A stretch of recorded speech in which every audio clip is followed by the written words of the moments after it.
Once upon a time, during a terrible famine that gripped the land, a poor woodcutter lived with his second wife and his two children from his first marriage, a clever boy named Hansel and his brave little sister Gretel.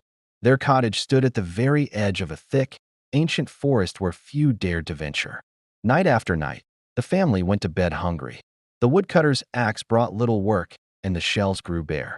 One cold evening, as the children slept nearby, the stepmother spoke harshly to her husband. "We have scarcely enough bread for ourselves," she whispered angrily. "How can we feed 4 mouths? Tomorrow, we must take the children deep into the forest, light a fire for them, give them each a crust of bread, and leave them there. It is the only way we will survive." The woodcutter's heart broke at her words. "No, they are my own flesh and blood. I could never abandon them to the wild beasts." But the woman argued fiercely until, weak with hunger and despair, he finally agreed. Yet the children were not asleep.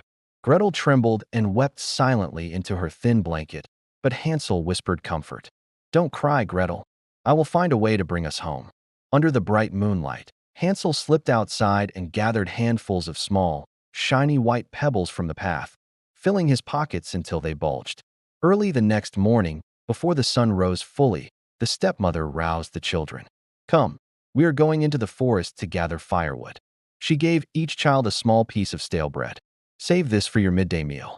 As they walked deeper and deeper into the woods, Hansel lagged behind, quietly dropping one white pebble after another along the path, gleaming like tiny stars on the dark earth. At last, they reached a spot far from home. The parents built a fire and told the children to rest while they gathered wood. "We will return soon," they promised, and disappeared among the trees. Hours passed. The fire burned low. Night fell, cold and frightening. The parents are gone, and darkness surrounds the children. Will Hansel's clever plan save them? Or are they truly lost forever? Find out in part 2. Like this video and subscribe so you don't miss their escape. Part 2. Home again. But the hunger returns. Wolves howled in the distance. Gretel began to cry again, but Hansel took her hand. "Look, sister, the moon is shining on my pebbles. They will lead us home." And so, following the glimmering trail, they walked safely through the night and arrived home just as dawn broke. Their father was overjoyed to see them, embracing them with tears. But the stepmother's face darkened with fury, though she said nothing. The famine grew worse. Bread became rarer than gold. One night, the stepmother spoke again. "We must try once more, and this time take them even deeper where no trail can guide them back." The woodcutter wept, but could not stand against her. Hansel heard every word and crept out to gather more pebbles, but the door was bolted shut. In the morning, the stepmother gave each child another tiny piece of bread. "Do not eat it too quickly," she warned. As they journeyed farther than ever before, Hansel crumbled his bread and dropped the crumbs behind him, believing birds would leave them untouched. They reached a remote clearing.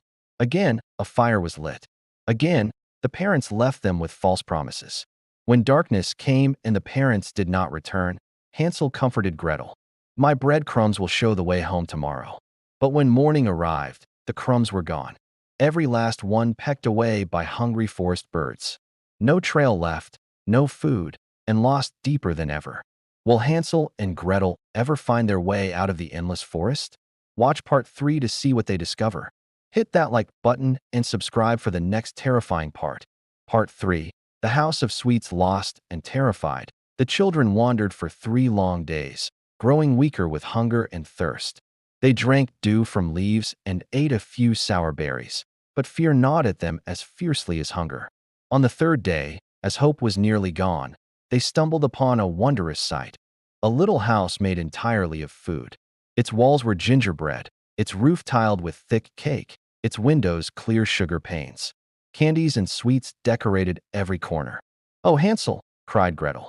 "It's a miracle." They rushed forward and began to eat eagerly. Hansel breaking off pieces of the roof, Gretel nibbling the window. Suddenly, the door creaked open, and a crooked old woman hobbled out on a crutch. "Nibble, nibble, little mouse, who is nibbling at my house?" she croaked. The children froze in fear, but the old woman smiled sweetly. "Do not be afraid, dear children. Come inside. I will give you warm milk and soft beds." Exhausted and starving, they followed her in. She fed them pancakes with sugar, apples, and nuts until their bellies were full. That night, they slept on feather beds, the softest they had ever known. A kind old woman and a feast after days of hunger. Has their luck finally changed? Or is something far more sinister waiting when morning comes? The shocking truth in Part 4. Subscribe now so you're ready. Part 4. The witch revealed, but the old woman was no kindly soul. She was a wicked witch who built her house of sweets to lure lost children. Her dim eyes could barely see, but her nose smelled tender young flesh from miles away. The next morning, while Gretel still slept, the witch dragged Hansel from bed and locked him in a small iron cage in the yard. "Fatten up, boy," she cackled. "You'll make a fine roast soon enough." She woke Gretel roughly. "Get up, lazy girl. Fetch water, cook rich meals, and feed your brother well. When he is plump, I will eat him, and you too, if there's room." Day after day, Gretel worked from dawn until dark, scrubbing, cooking, and carrying heavy trays to Hansel. The witch fed him the richest foods, sweet porridge, cream, and cakes, to fatten him quickly. Every morning, the nearly blind witch felt Hansel's finger to test his progress. "Stick it out, boy." But clever Hansel held out a thin chicken bone he had saved instead of his finger. The witch grumbled, "Still so bony. Eat more." Weeks passed. The witch grew impatient. "Bone or fat, I'll eat him tomorrow, and you the day after." She ordered Gretel, "Light the great oven early and heat it scorching hot.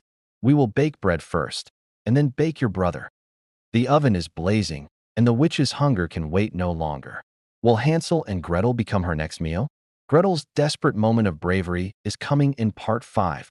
Like, comment, save them, and subscribe for the fiery conclusion. Part 5. The burning end and sweet return. Gretel wept bitterly, but obeyed. Flames roared inside the huge oven. When it was blazing, the witch snarled, "Crawl inside and see if it's hot enough for the bread." Gretel pretended innocence. "I don't know how, grandmother. The opening looks so small. Show me how to climb in." "Stupid girl," hissed the witch. "It's wide enough for me, see?" She bent down and thrust her head into the oven. In that moment, Gretel gathered all her courage and pushed the witch with all her might. The old hag tumbled headfirst into the flames. Gretel slammed the iron door shut and bolted it. Horrible shrieks echoed from inside, then silence. The witch was burned to ashes. Gretel ran to free Hansel. They embraced joyfully, then searched the witch's house. In every corner they found chests filled with glittering pearls, diamonds, and gold coins, treasures from countless lost children. They filled their pockets in a basket until they could carry no more. Using landmarks they remembered from the witch's garden path, they walked for 2 days and finally reached the edge of the great forest. There stood their familiar cottage. Their father rushed out, tears streaming down his face. The cruel stepmother had died during their absence, and he had grieved every day for his lost children. With the jewels, the family became rich.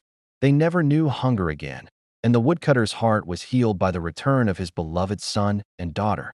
Hansel and Gretel grew up strong and kind, always remembering how courage and cleverness had saved them from the darkest peril. And so they lived happily ever after. Thank you for watching the complete dark tale of Hansel and Gretel. If this longer, more terrifying version gave you chills and thrills, please give this video a big thumbs up, share it with friends, subscribe for more extended classic fairy tales, and turn on notifications. See you in the next story. Sweet dreams.